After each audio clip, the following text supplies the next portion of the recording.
श्री शिवाय नमस्तुभ्यम, हर हर महादेव। मुंबई में गुरुजी प्रदीप मिश्रा जी के द्वारा शिव महाप्राण कथा शुरू हो गई है, जो कि 5 दिवसीय शिव महाप्राण कथा है, जो कि 24 दिसंबर से 28 दिसंबर तक आस्था चैनल यूट्यूब के माध्यम से देखी जा सकती है। चौथे दिन की शिव महाप्राण कथा पूर्ण हो चुकी है और आज की कथा में गुरुजी ने नटवरेश्वर महादेव से जुड़े बिल्कुल नए उपाय की जानकारी दी है। इसके अलावा गुरुजी ने बताया है कहीं से कोई रास्ता नजर ना आए तो कौन से एक नया उपाय करना है।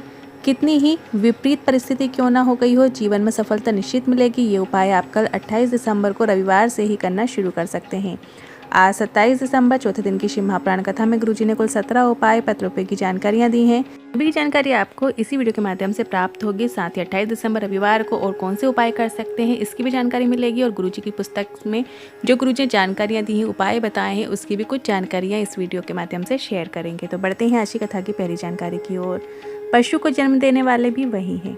जलचर थलचर सभी जन्म भोलेनाथ की कृपा से ही प्राप्त होते हैं। एक बार माता पार्वती ने भोलेनाथ से कहा कि संसार का व्यक्ति आपको ढूंढने बहुत दूर तक नहीं जा सकता, बहुत दूर तक पहुंच नहीं पाता, तो इस संसार में आपको प्राप्त करने के लिए किन किन तत्वों का उसे स्मरण करना चाहिए। बढ़ते हैं आज की कथा की दूसरी जानकारी की ओर। कई लोग कहते हैं शिव जी को जल देने से पहले अपने पति के लिए तो जल दो, तो हम कहना चाहेंगे पति को भी जल दो, पर जब पत्नी बीमार हो, रजस्वला धर्म में हो, तो पति का भी कार्य होता है वो भी पत्नी की सेवा करें, पानी ला कर दें। सिर्फ पत्नी की ही जिम्मेदारी नहीं होती है, पति की भी बराबर की जिम्मेदारी होती है अपने पत्नी के प्रति। बढ़ते हैं आज की कथा की तीसरी जानकारी की ओर। एक मनुष्य के शरीर में जितनी भी हड्डियां हैं वो सभी पिता की दी हुई हैं, और उसके अलावा मांस खून जो भी चीजें हैं वो सभी माँ के दिए हुए हैं। बढ़ते हैं आज की कथा की चौथी जानकारी की ओर।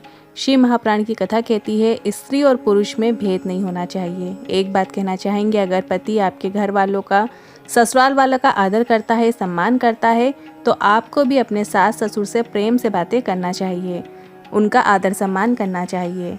बढ़ते हैं आज की कथा की पांचवी जानकारी की ओर। एक नारी जब जल चढ़ाती है तो अपने घर के सदस्यों के लिए, कि वो पत्नी है तो अपने पति की उन्नति के लिए जल चढ़ाती है, उनके अच्छे स्वास्थ्य के लिए जल चढ़ाती है। यदि वो माता है तो अपने बेटे के लिए, अपने बच्चों के लिए जल चढ़ाती है।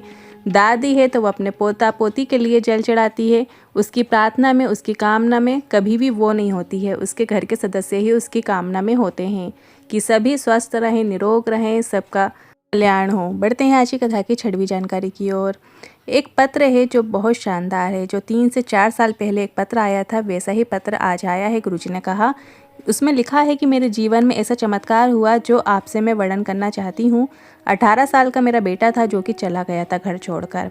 पुलिस ने उसे ढूंढा, ऐसा कोई थाना नहीं था जहाँ हमने उसकी रिपोर्ट नहीं करे, पर वो नहीं मिला। कई साल निकल गए, हमने सोचा किसी ने मार के फेंक दिया होगा क्योंकि वो मिल ही नहीं रहा है।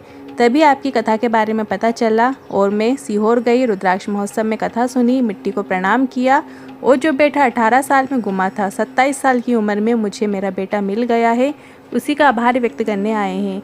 बढ़ते हैं आज की कथा की 7वीं जानकारी की ओर। सोशल मीडिया में एक वीडियो चल रही है जो मीरा बहंदर की है, जिसे किसी ने यूट्यूब पर डाली है। यहाँ से बहुत दूर कहीं एकांत में बैठकर कोई कथा का श्रवण कर रहा है और उसका किसी ने वीडियो बना लिया, जो आशीष जी ने देखा, मैं भी दिखाया। वो दूर बैठ के कहीं कथा का रसतत्व ग्रहण कर रहा है, दुबाध है उसको। बढ़ते हैं आज की कथा की 8वीं जानकारी की ओर। माता सती ने जब स्वयं को अग्नि में समर्पित किया और भोलेनाथ उन्हें लेकर जब चल रहे थे तो उनकी भस्म भोलेनाथ को लगती चली गई, और तब से भोलेनाथ को भस्म अत्यंत प्रिय है और अपनी पत्नी की भस्म लगाए घूमते थे। और कई साल निकल गए, उन्होंने विवाह ना करने का प्रण ले लिया था। फिर ब्रह्मा जी ने कहा सती ने ही माता पार्वती के रूप में जन्म लिया है। कई वर्षों तक उन्होंने माता पार्वती की परीक्षा भी ली है और इसलिए वो सती की ही भस्म रमा के पार्वती जी से उन्होंने शादी की थी। बढ़ते हैं अगली 9वीं जानकारी की ओर। बेटा गलत संगत में यदि जा रहा है या बेटी गलत संगत में जा रही है, परिवार का कोई भी व्यक्ति यदि गलत संगत में जा रहा है, आपकी वो बात नहीं मानता है, चिड़चिड़ प्रवृत्ति का हो रहा है, तो शिव जी को जो जल आप चढ़ाते हैं, शिव जी को जल चढ़ाना शुरू करो। घर के सदस्यों को उसका आचमन कराना शुरू करो। शिव जी को जो जल चढ़ाते हो, जलधारा से उस जल को झेल लो और उस जल का आचमन परिवार के सदस्यों को कराना शुरू कर दो। यदि वो जल का आचमन ना करे तो पानी के पात्र में डाल दो। जिस पात्र से सभी लोग परिवार के सदस्य पानी पीते हैं, जल पीते हैं, उसके अंदर डाल दो। अगर वो भी ना कर पाएँ आप, तो आप जो घर की दीवारें होती हैं उनमें उस जल का छिड़काव कर दो। ये भी ना करने दें तो मुख्य द्वार के ऊपर श्री शिवाय नमस्तुभ्यम स्टिकर लगाओ। बढ़ते हैं अगली 10वीं जानकारी की ओर। विनीता जी पत्र लेकर आई, लिखती हैं मेरी गर्दन में बड़ी गठान हो गई थी, कैंसर की जांच हुई पर वो नॉर्मल आई, पर 2 साल दवाई खाने के बाद गांठ कम नहीं हुई। फिर मेरी माँ ने बेलपत्र और जल का आचमन करवाना शुरू किया और 2 महीने में ही मेरी गांठ कम हो गई है, उसी का आभार व्यक्त करने आए हैं। बढ़ते हैं अगली 11वीं जानकारी की ओर। उमा देवड़ा जी पत्र लेकर आई, लिखती हैं मेरा बेटा सीए का एग्ज़ाम दे रहा था पर वो निकल नहीं पा रहा था, पर बाबा की कृपा से 1 लोटे जल का वर्णन करना चाहूँगी। बेटे ने सीए का एग्ज़ाम क्लियर कर लिया है और 25 साल से किराए के मकान में हम रहते थे, उसी घर में जल का छिड़काव करती थी और बाबा ने स्वयं का घर बनवा दिया है, उसी का आभार व्यक्त करने आए हैं। बढ़ते हैं आज की कथा की 12वीं जानकारी की ओर। उज्ज्वला जी पत्र लेकर आई, लिखती हैं मेरे बेटे ने 95 लाख का कर्जा कर लिया, उसे चुकाने के लिए सिलाई करती, खुद का मकान बेच दिया, जेवर बेच दिए, फिर भी कर्जा नहीं चूक रहा था। एक बार तो मरने का भी सोच लिया, पर किसी ने आपकी कथा के बारे में बताया और मैंने कथा सुनना शुरू किया, पंडाल की कथा सुनी और वहाँ की मिट्टी को मस्तक पे लगा लिया और बाबा का आभार व्यक्त करना चाहूँगी कि 95 लाख का जो कर्जा था वो 3 महीने में चूक गया है, उसी का आभार व्यक्त करने आए हैं।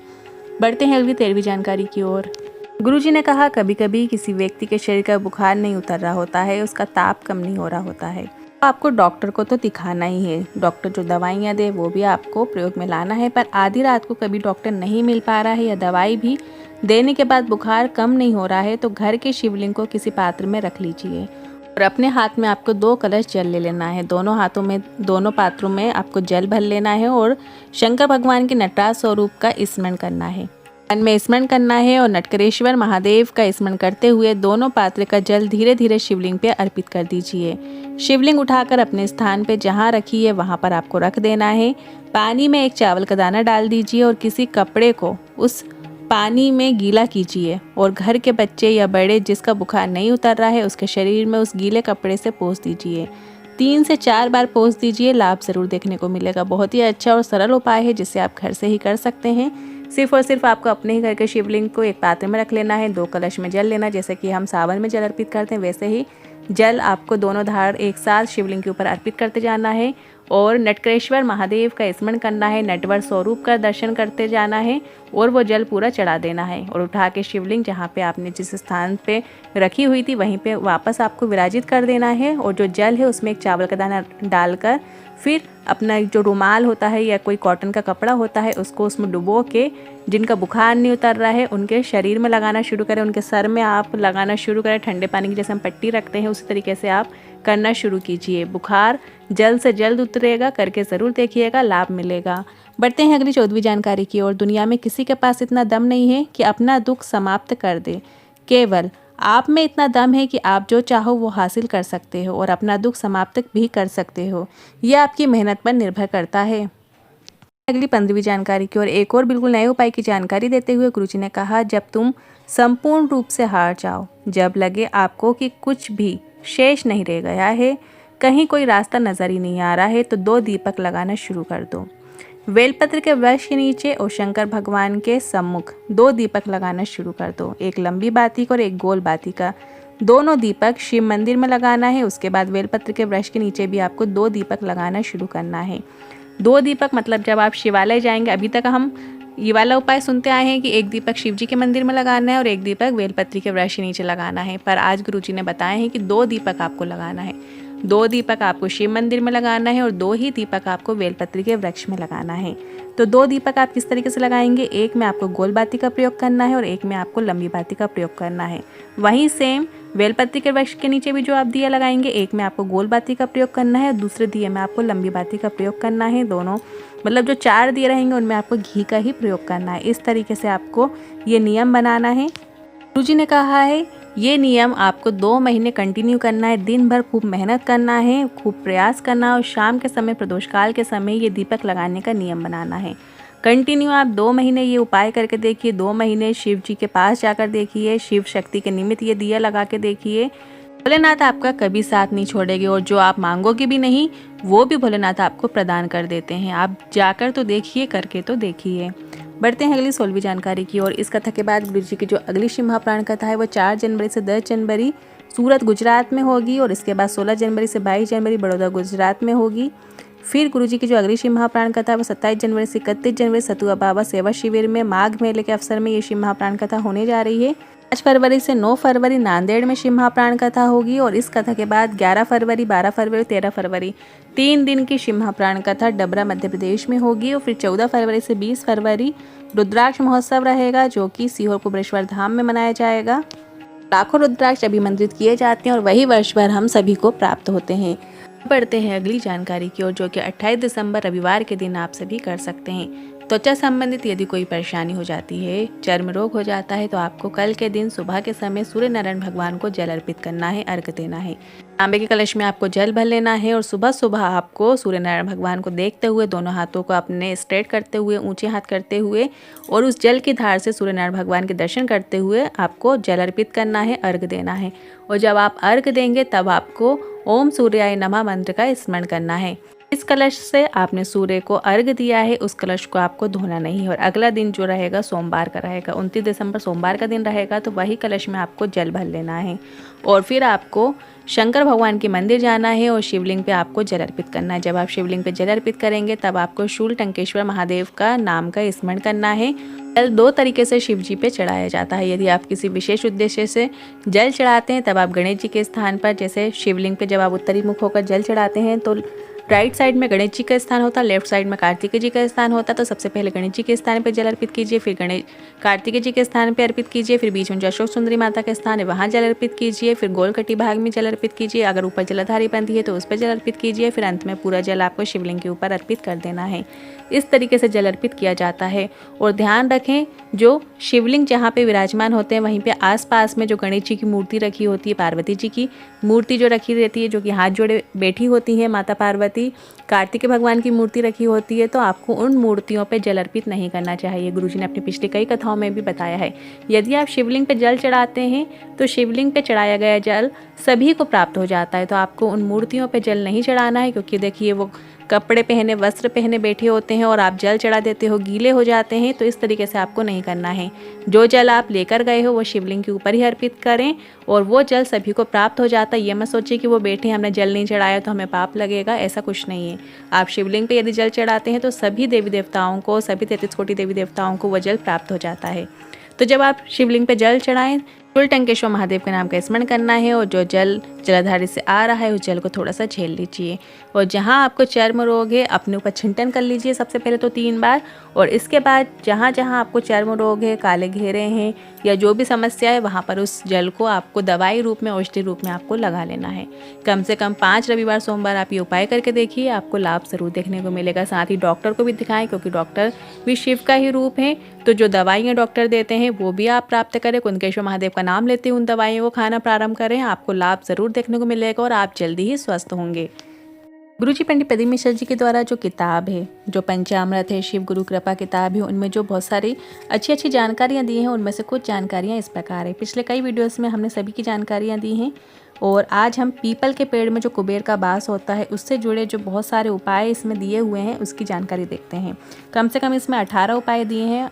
यहाँ पे गुरुजी ने बताया है कि यदि दीपावली के दिन रात को 8:30 बजे से 9:30 बजे के बीच में यदि आप पीपल के पेड़ में 5 सरसों के तेल के बाद 2 शुद्ध घी के चौमुखी दीपक लगाने से घर में लक्ष्मी की वृद्धि होती है और इस समय पर पीपल के पेड़ में कुबेर का वास रहता है। 8:30 बजे से 9:30 बजे के बीच में पीपल के पेड़ में कुबेर का वास होता है। तो इस बीच में यदि आप 5 सरसों के तेल के दीपक लगा देते हैं और 2 शुद्ध घी के आपको चौमुखी दीपक यदि दीपावली के दिन लगाते हैं तो घर में लक्ष्मी की वृद्धि होती है। वर्ष भर घर लक्ष्मी आपके घर में स्थायी होती है। दूसरा इसमें रविवार का ही उपाय बताया है, जो कि आप कल 28 दिसंबर रविवार के दिन कर सकते हैं। इसमें बताया है किताब में कि लाल कपड़े में आपको पीपल का पत्ता रखना है, जौ के आटे का चौमुखी दीपक आपको बना लेना है। जो जौ के आटा मार्केट में मिलता है उसका आपको चौमुखी दीपक बनाना है। 4 बाती उसमें लगा लेना है और उसमें सरसों का तेल आपको डाल लेना है। फिर घर के सभी कमरे में आपको वो चौमुखी दीपक घुमा लेना है। घर में इससे शांति आती है और ये उपाय आपको रविवार के दिन करना होता है। पीपल का पत्ता उसको आपको लाल कपड़े में लपेट लेना है, फिर उसके ऊपर जौ के आटे का चौमुखी दीपक आपको रखना है। इस तरीके से दिया प्रज्वलित कर लें तो पूरे घर में आपको घुमा लेना है और घुमाकर आपको घर के बाहर आपको वो दीपक रख देना है। तो इससे घर में शांति आती है। ये उपाय सिर्फ और सिर्फ रविवार के दिन किया जाता है। तो 28 दिसंबर रविवार के दिन आप ये उपाय कर सकते हैं। अगली जानकारी ये है कि यदि किसी से पैसे लेना हो और वो आपके पैसे लौटा ही नहीं रहा है, आप बहुत हिम्मत हार गए हैं, तो आपको क्या करना है, 7 रविवार को 5 आटे के सरसों के तेल के दीपक आपको बना लेना है। गोल गोल दीपक, गोल बाती के आपको बना लेना है। सरसों के तेल उसमें डाल लेना है। व्यक्ति पैसे नहीं लौटा रहा है, उसका नाम लेते हुए वो दिया आपको प्रज्वलित करना है, तो पैसे आपके आएंगे। गुरुजी ने इसमें एक और जानकारी दी है, यदि किसी को राहु केतु या शनि की दशा हो, महादशा चल रही है, काम नहीं बन रहा है, उल्टे सीधे इल्ज़ाम लग रहे हैं, यदि आपके ऊपर किसी भी तरीके से आपकी दशा खराब चल रही हो, तो आपको आंकड़े के 11 पत्ते लेना है। कोई भी आंकड़े के, सफ़ेद आंकड़ा हो चाहे कोई भी आंकड़ा हो, किसी भी आंकड़े के वृक्ष के आपको 11 पत्ते ले लेना है और उसमें लाल चंदन से आपको राम राम लिखना है। हर पत्ते पे आपको राम लिखना है। और ये उपाय भी रविवार के दिन करना है या बुधवार के दिन भी आप कर सकते हैं। तो रविवार के दिन जो आपने राम लिखा है, कल 28 दिसंबर रविवार का दिन है, तो आपको 11 पत्ते की आंकड़े की माला बना लेना है और बालाजी को पहना देना है। यदि आप स्त्री हैं, आप ये उपाय कर रही हैं, तो आप वहाँ पे जो ब्राह्मण होते हैं, जो पंडित जन सेवा में लगे होते हैं, आप उनको दान कर दें और वो बालाजी को पहना देंगे। ये उपाय रविवार और बुधवार को किया जाता है। तो 28 दिसंबर रविवार का दिन है। यदि राहु केतु शनि की महादशा आपके ऊपर चल रही है, काम नहीं बन रहे हैं, तो आप कल के दिन, रविवार के दिन ये उपाय कर सकते हैं। बहुत ही सरल और आसान उपाय है। बस लाल चंदन से आपको आंकड़े पे राम नाम लिखना है। पीपल के वृक्ष से संबंधित और भी इसमें उपाय दिए हैं, पर बहुत ही ज़्यादा कठिन उपाय हैं जो हम सभी नहीं कर सकते, इसलिए मैं हमसे साझा नहीं कर रहे हैं। पर आप देख के पढ़ सकते हैं, समझ सकते हैं। अगर आप करना चाहें तो कर सकते हैं। आज के उपाय से जुड़े मन में कोई सवाल है, क्वेश्चन है, तो कमेंट के जरिए पूछ सकते हैं। वीडियो थोड़ा भी उपयोगी लगा हो तो वीडियो को लाइक करके कमेंट बॉक्स में हर हर महादेव टाइप कीजिएगा। श्री शिवाय नमस्तुभ्यम।